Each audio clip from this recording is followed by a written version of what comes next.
তার মানে ভাই এমন এনএক্স এর যে অ্যাপটার ব্যাপারটা কথা আসতেছে সেটা আসলে আপনারই বানানো ছিল, কিন্তু বর্তমানে না যে না, হ্যাক অ্যাপটা, ব্যবহার করে হ্যাঁ সেগুলো অ্যাপটা আপনার। আমি বানাইছি, এটা আমি মানতেছি, এটা অ্যাপটা আমারই বানানো।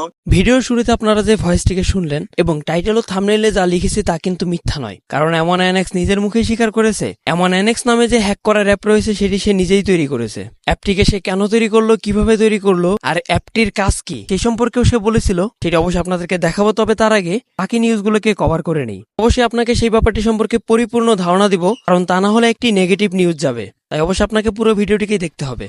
ভিডিওর এ পর্যায়ে আমাদের প্রথম টপিকটি হতে যাচ্ছে ইটস কাব্য থেকে। জ্ঞান গেমিং এর অসুস্থতার পর ইটস কাব্য কোনো প্রকারের ভিডিও আপলোড করে নাই, কারণ তিনি সঠিকভাবে কোনো প্রকারের তথ্য আরো পাশাপাশি সরাসরি জ্ঞান ভাইয়ের সাথে কথা বলতে পারেন নাই। তবে লাস্ট আপলোড করা একটি ভিডিওতে তিনি দেখান তিনি সরাসরি জ্ঞান ভাইয়ের সাথে ভিডিও কলে কথা বলেছেন, আরো পাশাপাশি তিনি জ্ঞান ভাইয়ের সাথে দেখা করার জন্য ইন্ডিয়া যাওয়ার জন্য প্রস্তুতি গ্রহণ করতেছেন। তবে এ পর্যায়ে সব থেকে বড় সমস্যাটি হচ্ছে পাসপোর্ট রেডি করা।